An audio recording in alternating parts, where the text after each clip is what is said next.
নাম পরিচয়টা একটু বলবা? আমার নাম নারীর দুর্বলতার সুযোগ নিয়ে চাকরির প্রলোভন দেখায় এই ধরনের কাজ করলো। ঘটনাটি ঘটেছে ফরিদপুরে। সুপ্রিয় দর্শক শ্রোতা, আসসালামু আলাইকুম। দেশে এবং প্রবাসে, দূরে এবং কাছে যে যেখান থেকে আজকের এই ভিডিওগুলো দেখার জন্য প্লে করেছেন, সবাইকে আন্তরিক শুভেচ্ছা অভিনন্দন। দর্শক শ্রোতা, শুরু থেকে আপনারা একটু ভিডিও ক্লিপের অংশ বিশেষ দেখেছেন। সম্পূর্ণ ভিডিও আপনাদের আজকে দেখাবো এবং আজকের এই ভিডিওটি দেখার জন্য একটু অনুরোধ করব, সম্পূর্ণ ভিডিওটি একটু কন্টিনিউ করবেন। প্রিয় দর্শক, এমন এমন কিছু ঘটনা ঘটে আমাদের চারিপাশে, হয়তো আমাদের অনেক কিছুই আমাদের মাঝ থেকে অজানা থেকে যায়। যে ঘটনাগুলো আমাদের মাঝে সামনে আসে, হয়তো সেই ঘটনাগুলোই আমরা জানতে পারি। এরকমের অজানা কিছু ঘটনা আজকের এই ভিডিওতে আপনারা জানতে পারবেন। দর্শক শ্রোতা, একটা গরিব দুঃখী অসহায় পরিবারের একটি মেয়েকে তার মুখে হাসি ফোটানোর জন্য, তাকে একটা চাকরি দেওয়ার জন্য, তাকে কিছু অর্থ উপাদান দেওয়ার জন্য ডেকে এনেছিল বাড়ির থেকে। তার স্বামীটা খুবই অসহায় এবং গরিব দুঃখে পরিচিত।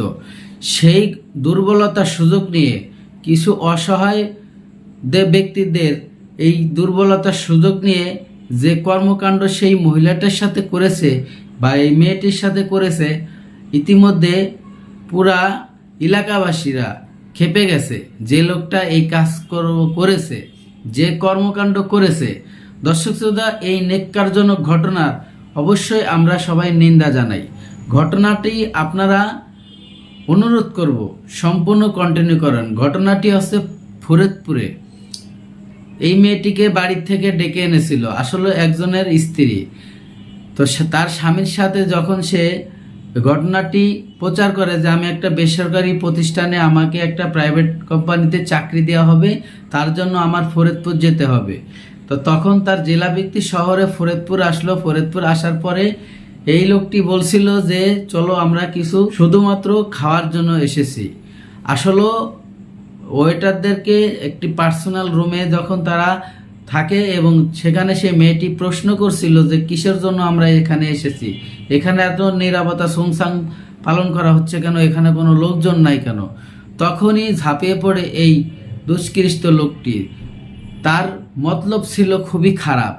সেই ঘটনাটি এখন এলাকার যে মাতবাররা রয়েছে এবং স্থানীয় যে নেতারা রয়েছে, সেই নেতারা মিলে দিলে ঘটনাটি যাচাই বাছাই করে আসলে কার দোষ কার গুণ, সেখানে সেই মাতব্বরা বলতেছে কোন হোটেলে নিয়ে গেছিল, কিসের জন্য, কোন হোটেলে জবরদস্তি, কি ধরনের জবরদস্তি করেছে, তাকে কিন্তু সে মেয়েটি বলতে চাচ্ছে না।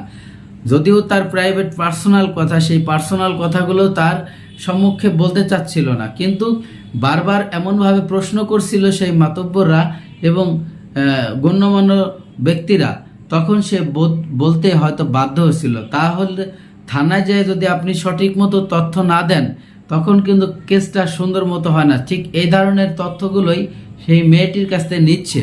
প্রিয় দর্শক, আমাদের চারিপাশে, আমাদের চতুর্পাশে এই ধরনের ঘটনাগুলো ঘটতেছে অসহায় পরিবারদের সাথে, যেটা অনেকেই লজ্জা শরম লজ্জার কারণে, মান সম্মানের কারণে অনেকেই বলতে চায় না। প্রিয় দর্শক, আমি আর বেশি কথা বলতে চাই না, চলুন সেই গুরুত্বপূর্ণ ভিডিওটি দেখে আসি।